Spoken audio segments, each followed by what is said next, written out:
Diskusi kita malam hari ini kita awali dengan kita membahas tentang paradigma umum. Apa itu paradigma umum? Paradigma umum yang saya maksud adalah gambaran umum yang umumnya ada pada setiap manusia tentang bekerja, gitu ya. Setiap kita dari kecil sekolah ya, mulai dari TK, SD, SMP, SMA, ada yang kuliah S1, S2 bahkan sampai S3 gitu ya.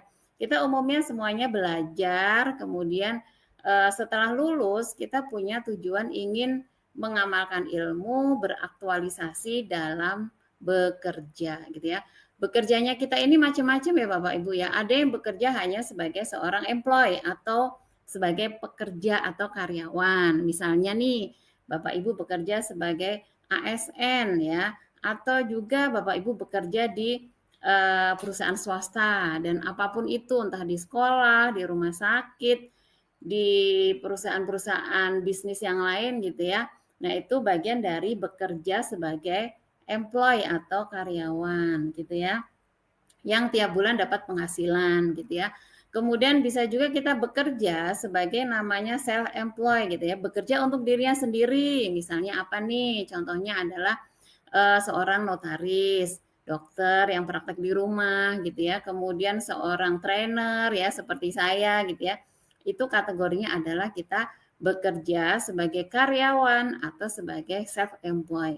Nah, untuk apa kita bekerja? Tentunya selain untuk aktualisasi diri, kita juga bekerja dengan harapan beroleh penghasilan. Lalu untuk apa penghasilan itu? Penghasilannya untuk memenuhi kebutuhan hidup sehari-hari dan juga untuk menyusun rencana masa depan. Misalnya ada yang pengen pendidikan yang terbaik buat anak-anaknya, pengen ibadah haji umroh gitu ya, pengen jalan-jalan ke luar negeri, pengen punya mobil, kendaraan, dan lain-lain.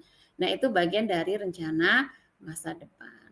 Lalu, pekerjaan ini ada resikonya Bapak Ibu ya. Resikonya adalah ketika suatu hari kita tidak bisa bekerja, misalnya entah mungkin karena sakit berkepanjangan, atau PHK, atau mungkin mengalami kecelakaan kerja, atau mungkin yang self employed itu sedang jalan-jalan ke luar negeri gitu ya, terpaksa tidak bisa praktek, tidak bisa bekerja gitu ya.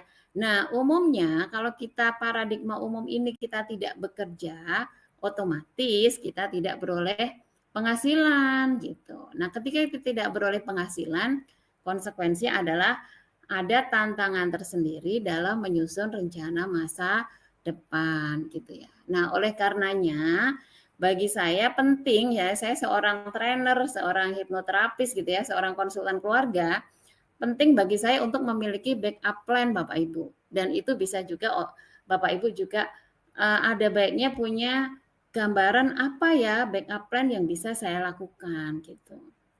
Nah, backup plan yang di sini saya tawarkan adalah Bapak Ibu mulai berpikir bagaimana kita bekerja dengan paradigma yang baru. Paradigma apa namanya? Namanya adalah paradigma sukses gitu ya. Di sini ada persamaan dan ada perbedaan nih Bapak Ibu ya antara paradigma umum dan paradigma sukses. Nah, apa itu paradigma sukses? Persamaannya adalah kita sama-sama bekerja ya. Sama-sama bekerja. Kemudian di sini yang membedakan adalah ketika kita bekerja, diutamakan kita membangun aset dulu gitu ya. Kita membangun aset. Nah, secara ekonomi aset itu macam-macam ya Bapak Ibu. Ada man, money, material, methods dan lain-lain. Nah, nanti Bapak Ibu akan saya jelaskan bagaimana kita bekerja membangun aset ini.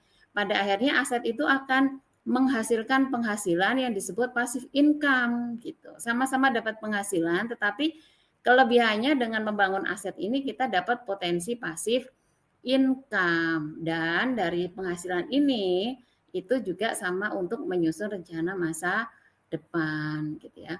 Nah, bedanya dengan paradigma umum ketika di paradigma sukses ini kita terpaksa nih tidak bekerja atau sengaja tidak bekerja. Contohnya ya, kita sedang sakit atau sengaja sedang jalan-jalan ke luar negeri gitu ya, atau sedang punya hajat dalam waktu yang panjang sehingga tidak bisa bekerja, maka aset ini tetap bekerja Bapak Ibu. Menarik kan ya, aset ini tetap bekerja.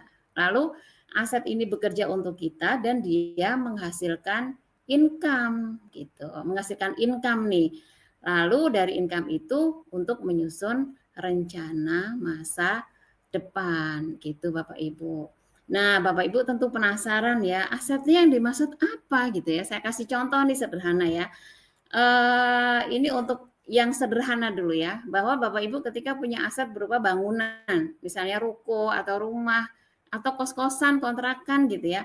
Nah, Bapak Ibu ketika punya aset itu disewakan, menghasilkan uang, maka ketika Bapak Ibu jalan-jalan ke luar negeri atau bahkan sedang di rumah santai-santai gitu ya, tahu-tahu rekeningnya itu ada notifikasi cling, tetot dana masuk. Nah, cling, tetot dana masuk. Nah, itulah contohnya. Dan dari rumah kos-kosan, kontrakan, ruko yang kita punya itu menghasilkan aset. Nah, selain aset berupa bangunan, ada lagi nih Bapak Ibu, aset kita berupa SDM gitu ya, berupa manusia yang ternyata dari aset yang berupa manusia itu dia pun bisa menghasilkan passive income gitu. Loh kok bisa gitu? Ya, karena kita nanti bekerja dengan tim yang menghasilkan uang gitu ya. Lalu Bapak Ibu sekalian, ketika kita tadi ada di Indonesia nih ya, saya kembali ke sini dulu. Bapak Ibu tentu bertanya-tanya ya, bekerja membangun aset itu bisnisnya apa ya kira-kira ya? Nah, bidang apa ya kira-kira? Apakah bidang pendidikan atau bidang kesehatan atau bidang-bidang yang lain gitu ya? Nah, karena kita sama-sama berada di Indonesia nih Bapak Ibu, ada baiknya kita melihat data yang ada di Indonesia saat ini ya. Di Indonesia saat ini Bapak Ibu bisa lihat di sini ada data yang bersumber dari Kemenkes RI ya. Data tentang 10 penyebab kematian tertinggi di Indonesia tahun 2014 dan update-nya tahun 2023 itu masih sama ya. Ada 10 penyebab kematian dan ternyata hanya satu Bapak Ibu yang tidak disebabkan oleh sakit. 9 diantaranya itu disebabkan oleh penyakit. Nah, menarik nih Bapak Ibu ya. Oleh karenanya saya merekomendasikan bahwa bisnis yang berdasarkan data ini itu yang tepat sekali di Indonesia salah satunya adalah di bidang kesehatan ya. Lalu mungkin Bapak Ibu bertanya-tanya lagi nih, di bidang kesehatan apa ya? Apakah kita semuanya harus punya rumah sakit gitu ya, punya klinik atau mungkin jadi dokter, jadi perawat gitu ya. Tapi ternyata itu tidak juga karena kalau tadi bisnis rumah sakit, klinik gitu ya, itu kecenderungannya pangsa pasarnya hanya untuk orang sakit saja. Nah, tentunya kalau menjalankan bisnis, kita maunya yang pangsa pasarnya luas dong ya. Pangsa pasarnya jelas ya, lebih luas gitu, enggak hanya orang yang sakit saja, tapi orang sehat juga menjadi bagian dari pangsa pasar kita. Kemudian nggak kenal usia ya, mulai dari bayi sampai lanjut usia gitu ya, semuanya menjadi pangsa pasar kita. Nah, menarik kan ya Bapak Ibu, kira-kira apa ya bisnisnya gitu ya. Nah, nanti Bapak Ibu di akhir sesi ini akan saya jelaskan ya, mohon kesediaannya bisa hadir sampai akhir sesi. Saya akan cerita bisnis membangun aset ya di bidang kesehatan itu seperti apa ya. Oke, begitu Bapak Ibu ya. Nah, data ini juga punya arti yang kedua nih Bapak Ibu menurut saya ya.